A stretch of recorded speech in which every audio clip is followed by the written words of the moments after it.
Salut tout le monde, c'est Lord Clap. Et bienvenue pour cette nouvelle vidéo où nous allons plonger ensemble dans l'univers fascinant de la famille de Napoléon Bonaparte. Et rassurez-vous, je ne vais pas parler des membres sur lesquels j'ai déjà fait une vidéo. Pour ceux qui me suivent depuis un moment, vous savez en effet que j'ai déjà abordé ce sujet à travers une série de shorts en parlant de ses parents et de ses frères et sœurs. Vous avez d'ailleurs été nombreux à apprécier ces petites capsules d'une minute et je suis super heureux que cette série ait autant attiré de nouveaux abonnés sur la chaîne. Merci à tous pour votre soutien. Mais soyons honnêtes, parler de Napoléon et de sa famille en 1 minute top chrono à chaque fois, c'est un véritable défi et c'est un peu frustrant parce que il y a tellement de détails, d'informations, d'anecdotes et de personnages fascinants dans ces histoires et je ne peux pas plus les approfondir à cause de la limite du temps. Donc je vous propose cette fois que je prenne mon temps pour vous raconter les différentes histoires en détail de plusieurs membres de la famille de Napoléon Bonaparte, en commençant par sa célèbre épouse Joséphine de Beauharnais. Alors installez-vous confortablement dans votre fauteuil, chaise, trône, ou quel que soit l'endroit où vous avez envie de vous installer, pour découvrir ensemble les secrets de la toute première épouse de l'empereur.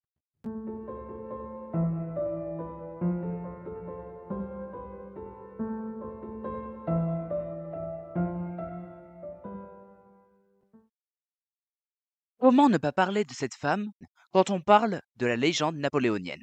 Celle que Napoléon n'a jamais cessé d'aimer et que les Bonaparte n'ont jamais cessé de haïr. Celle qui a fait de Napoléon la figure historique qu'on connaît aujourd'hui. Ça serait comme raconter l'histoire de Clyde sans parler de Bonnie. Et pourtant, il ne faut pas croire qu'il ne s'est rien passé dans sa vie avant de rencontrer le futur empereur des Français. Rien du tout. Il ne s'est rien passé.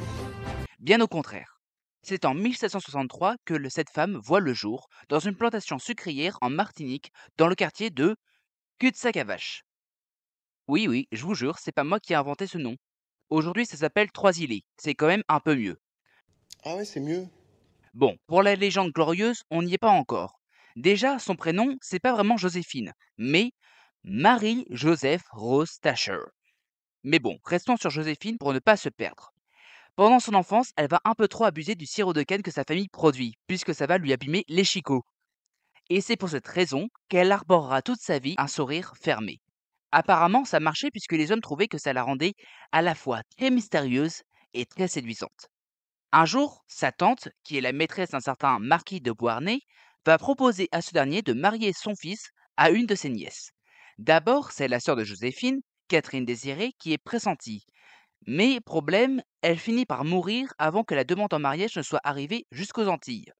Mais bon, un timbre jusqu'à là-bas, ça doit coûter vachement cher. Donc hors de question que ça ait été envoyé pour rien. C'est donc Joséphine qui est choisie pour aller épouser Alexandre de Beauharnais.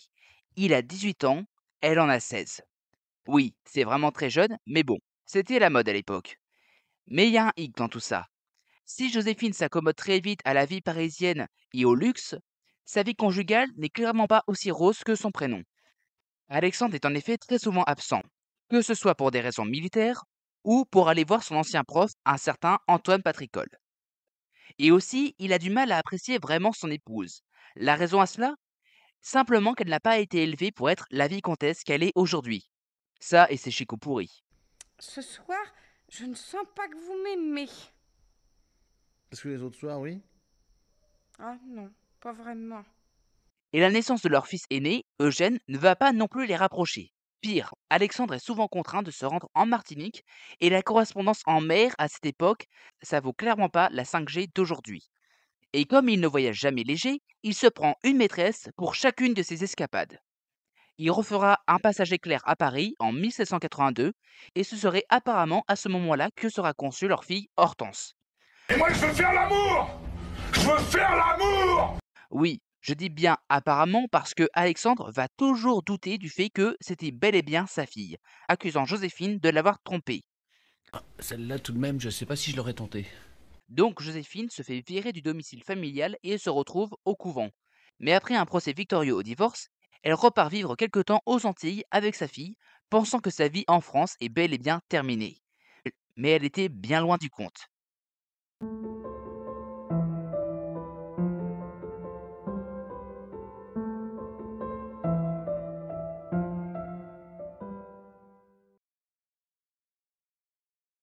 1790, c'est le début de la Révolution française, révolution qui va bientôt s'étendre au-delà de la métropole, ce qui va obliger Joséphine et sa fille Hortense à fuir la Martinique avant que celle-ci ne se transforme en décor de film catastrophe.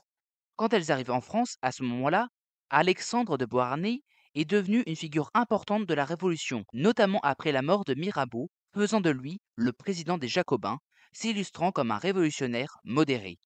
Il participera même à la tentative de fuite du roi Louis XVI et de sa famille à Varennes, tentative qui, comme vous le savez, ou comme vous vous en doutez, a été un échec total. Joséphine va alors profiter de la situation de son ex-mari, à qui on a proposé le poste de ministre de la Guerre, pour se créer un nouveau réseau de relations, se présentant comme l'épouse du célèbre révolutionnaire. Mais cette stratégie va vite se retourner contre elle.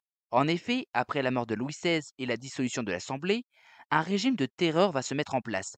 Et c'est à ce moment-là, le 17 septembre 1793, que va être promulguée la terrible loi des suspects, qui permettait la détention et la condamnation à mort de toute personne soupçonnée de s'opposer ou de manquer de soutien à la Révolution. Autant dire une loi qui permettait de condamner un rival devenant trop puissant.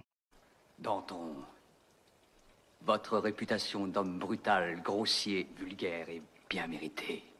Et pas la tienne. Tu n'as pas de couilles, Robespierre. Tu es un eunuque. Un outil dont vont bien abuser un certain Maximilien de Robespierre et son comité du salut public, que ce soit pour condamner à mort Danton, Lavoisier, Desmoulins ou encore Beauharnais. Ah, c'est sûr que c'est pas joli rigolo, hein. Jol rigolo. En effet, Alexandre, après une défaite militaire contre les Autrichiens à Mayence, se fera arrêter et emprisonner à cause de cette loi. Lui et son épouse, qui a été apparemment tellement fidèle au combat de son mari. Il n'en est pas question! Ça, c'était sûr que ça allait pas passer tout seul. Alexandre se fera alors guillotiner le 23 juillet 1794. Et Joséphine est elle aussi condamnée à mort. Je trouve ce procédé révoltant! Joséphine manquera de suivre le même chemin de l'échafaud que son ancien mari. Mais ce n'est pas ce que le destin a voulu pour elle. Comparé à tous ces cons-là qui passent leur journée les pieds dans la merde et qui finissent alcooliques à 15 ans et demi, vous avez un destin. 3 éléments vont lui permettre de garder sa belle tête et son beau sourire mystérieux sur ses épaules. Déjà, quelques jours après la mort d'Alexandre de Beauharnais, Robespierre et les différents membres du comité du salut public qu'il dirigeait ont été arrêtés et condamnés à mort le 28 juillet 1794. Ah, c'est ballot pour Alexandre. Aussi, Joséphine, avec tous ses salons, avait réussi à tisser des liens avec différentes personnalités influentes qui ont plaidé en sa faveur, soutien qui était bien plus efficace après la mort de Robespierre. Et enfin, faut croire qu'avoir un sourire mystérieux peut vraiment vous sauver la vie, car celui que Joséphine arborait pour cacher ses dents aurait séduit un greffier, Charles de la Bussière, qui aurait volontairement détruit l'acte d'accusation contre la jeune veuve de Beauharnais. Joséphine se fera alors libérer le 6 août, survivant à la terreur et pouvant poursuivre sa vie. Mais elle n'attendra pas longtemps avant que sa vie ne vienne être chamboulée par un inconnu.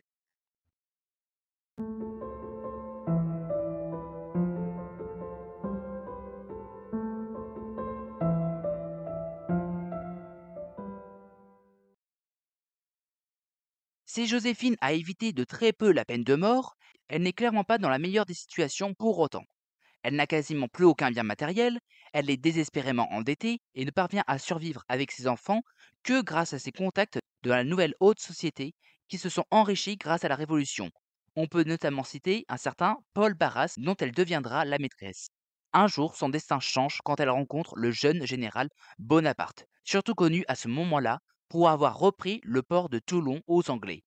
Et si pour Napoléon c'est le coup de foudre quand il voit Joséphine, pour elle, c'est surtout l'ambition démesurée du jeune militaire qui la séduit. Très vite, Joséphine va devenir le ticket d'entrée de Napoléon dans les cercles influents de Paris. Son amitié et sa relation passée avec Paul Barras va même permettre à Napoléon d'obtenir le commandement de l'armée d'Italie, avec pour objectif de virer les Autrichiens qui se sont installés dans le coin et qui représentent alors une véritable menace pour la France. C'est moi le danger. Autant vous dire que pour Napoléon, ce coup de boost dans sa carrière est une opportunité en or qui pourrait changer son destin à jamais. Donc on dit merci qui? Merci Josie. Les deux finissent par se marier en 1796, juste avant que Napoléon ne parte en guerre, et signent ensemble leur acte de mariage en jouant les faussaires de calendrier. En effet, Joséphine, qui a 6 ans de plus que son nouveau mari, triche un peu sur son âge en affirmant avoir 5 ans de moins. Et Napoléon, désireux de paraître plus mature, va se rajouter quelques années de plus. Autant vous dire que du coup, la version de Ridley Scott avec un Napoléon de 50 ans n'est pas vraiment appropriée. Bordel, qu'est-ce que ce film m'a énervé, comment tu peux faire une erreur pareille? Allez plutôt voir la version avec Clavier et Rossellini, c'est beaucoup plus fidèle à la véritable histoire du couple. Très vite, Napoléon va enchaîner les coups d'éclat et va sortir vainqueur en Italie. En quelques mois, Joséphine va passer du statut de veuve, avec une situation financière instable, à celui d'épouse de l'homme le plus important de France. Ignore tout ça. Sa belle famille, les Bonaparte. Assez simple, ils peuvent tout simplement pas blairer Joséphine. Je t'aime pas, je t'aime pas, je t'aime pas. Et ce pour plusieurs raisons. Déjà, elle a 6 ans de plus que Napoléon, ce qui n'était pas forcément très bien vu à l'époque. Second point, c'est une femme qui a déjà un passif. Elle est veuve, elle a 2 enfants, et différentes liaisons, dont certaines très connues dans les différents grands cercles parisiens. Aussi, Joséphine est également connue pour son goût prononcé du luxe et des dépenses extravagantes, comme quand elle achète le domaine de Malmaison qu'elle rénove entièrement. Donc une mentalité en totale opposition avec celui de la mère de Napoléon, Laetitia, qui avait dû élever ses nombreux enfants dans une pauvreté extrême et qui craignait que cela mette en danger la fortune croissante nouvellement acquise des Bonaparte. Et enfin et surtout, elle n'arrive pas à avoir d'enfant avec Napoléon. Cette haine familiale contre Joséphine et le fait que cette dernière va le tromper avec un certain Hippolyte Charles alors qu'il était en Égypte pousseront Napoléon à vouloir demander le divorce en 1799. Bon, lui aussi il a eu quelques aventures, mais c'était pour l'intérêt de la France. Sauf que Joséphine n'a clairement pas l'intention de divorcer à nouveau et va alors faire une scène à Napoléon qui lui aurait valu un Oscar aujourd'hui. Imaginez un petit peu. Des larmes, des supplications, des promesses, tout ça va faire chavirer le cœur de Napoléon qui ne tarde pas à devenir consul après ces événements, après un coup d'État historique. Juste après cela, en devenant l'homme le plus puissant de France et d'Europe, il va se débarrasser de tous les anciens amants de Joséphine en les envoyant en exil pour éviter toute tentation. Ah, moi, je serais vous, j'irais me recoucher vite fait avant de prendre un pain. Si vous voulez, je sens bien qu'il faudrait que je fasse quelque chose, mais je sais pas quoi. Bah, je sais pas, me lâcher la grappe, par exemple. Comme ce fut le cas avec Barras, qui, un peu mécontent d'avoir perdu sa place de numéro 1 en France, racontera partout de terribles rumeurs sur Joséphine pour se venger. Ce Lord Whistleton affirmera en effet que l'épouse du premier consul de France aurait eu des aventures au cours de son deuxième séjour en Martinique, notamment avec des esclaves, et qu'elle aurait même accouché d'un enfant métis. Bien sûr, il n'y a aucun document qui atteste que cela est vraiment arrivé, mais tous les moyens étaient alors bons pour entacher l'image de Napoléon et de Joséphine. J'ai tout essayé, les coups de fouet, lui couper la bouffe, la flotte. Pas moyen de lui faire fermer sa gueule.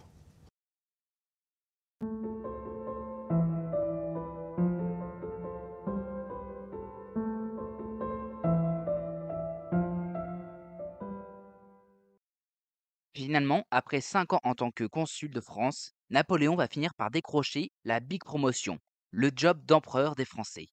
Et Joséphine se fera aussi sacrée impératrice le 2 décembre 1804, scène immortalisée par la célèbre toile de Jacques-Louis David au Louvre. D'ailleurs, en parlant de ce tableau, vous voyez cette dame qui a une place centrale sur la peinture. C'est Laetitia Bonaparte, sauf qu'elle n'était pas présente à la cérémonie. Pourquoi ça? Bah parce que elle ne supportait tout simplement pas de voir Joséphine devenir impératrice et devoir lui rendre grâce. Ah non, mais je vous avais dit que la famille Bonaparte l'avait vraiment en grippe. Même les sœurs de Napoléon, qu'on voit à gauche du tableau, ont essayé de l'humilier pendant la cérémonie en lui faisant tomber sa traîne sur les pieds pour la faire tomber. Belle sœur de rêve, hein?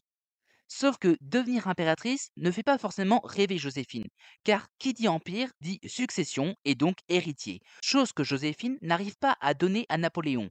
Et le fait qu'il ait adopté Eugène et Hortense, les 2 enfants de Joséphine, ainsi qu'une de ses jeunes nièces, Stéphanie de Beauharnais, ne va rien changer. Lui qui rêvait de voir plein de petits Napoléon juniors pour envahir les terrains de jeu d'Europe, était alors désespéré. Pire, l'empereur va commencer à enchaîner les maîtresses pour s'assurer qu'il peut bel et bien avoir des enfants. Je suis stérile, moi. Mais t'es guéri? T'es guéri? C'est possible? Bah oui! Chose qui se confirme avec notamment la naissance de son fils naturel, Léon de Nuel, avec une servante de sa sœur Caroline. Une tentative d'assassinat quelques années plus tard qui lui fera réaliser à quel point il était vulnérable et la menace d'une guerre avec l'Autriche vont ainsi pousser l'empereur à se séparer de son épouse. Et quand il lui annonce la nouvelle, Joséphine va retenter le même coup qu'elle avait fait quelques années plus tôt. Mais il faut croire que le sourire mystérieux ne fait apparemment plus effet, et Napoléon va finir par épouser Marie-Louise d'Autriche, la nièce de l'ancienne reine Marie-Antoinette, qui lui donnera finalement un héritier un an après leur mariage, le fameux aiglon Napoléon II. Mais bon, c'est clairement pas le divorce qui va abattre Joséphine. Elle s'installe dans son château de Malmaison, où elle a transformé les jardins en véritable œuvre d'art botanique. Oui, elle avait une sacrée main verte. En même temps, dans une famille spécialisée dans la canne à sucre, c'est pas le plus étonnant. Elle va alors s'entourer d'artistes, de poéticiens et de têtes couronnées, passant ses journées à organiser des réceptions somptueuses et à ajouter des nouvelles espèces exotiques à sa serre. Ce qui est, honnêtement, pas une mauvaise façon de passer le temps après un divorce. Cependant, en 1814, Napoléon a perdu successivement la campagne de Russie, la campagne d'Allemagne et de France, et contraint alors à l'exil sur l'île d'Elbe. Joséphine, qui était toujours proche de son ex-mari, était particulièrement inquiète pour lui. Je me fais du souci. Bien qu'il soit peut-être le seul homme au monde à pouvoir transformer un exil en nouvelle aventure. Ses préoccupations et l'humidité ambiante comme celle qu'on a eue en France pendant ce printemps finissent par avoir raison de la santé de l'ancienne impératrice. Elle finit par s'éteindre à l'âge de 50 ans, le 29 mai 1814. Napoléon, le grand homme de sa vie, la rejoindra dans la mort le 5 mai 1821. Voilà, la vidéo se termine. La vie de Joséphine de Beauharnais, c'est un peu comme une série Netflix à suspense. Des débuts modestes sur une île tropicale, une ascension fulgurante jusqu'au trône de France, des intrigues à couper le souffle et une fin un peu douce amère. Mais au final, même si elle a perdu sa couronne, Joséphine restera à jamais l'impératrice des cœurs et des jardins botaniques. Comme quoi, même après avoir vécu une vie de drame et de gloire, on peut finir en beauté, telle une rose parmi les roses. J'espère que cette vidéo vous aura plu. Si c'est le cas, n'hésitez pas à liker, à vous abonner à la chaîne et à me dire ce que vous en avez pensé en commentaire. On est chaque jour de plus en plus nombreux sur la chaîne et je sais qu'on ira loin. Sur ce, je vous dis à la prochaine. Salut tout le monde, c'était Lord Clap.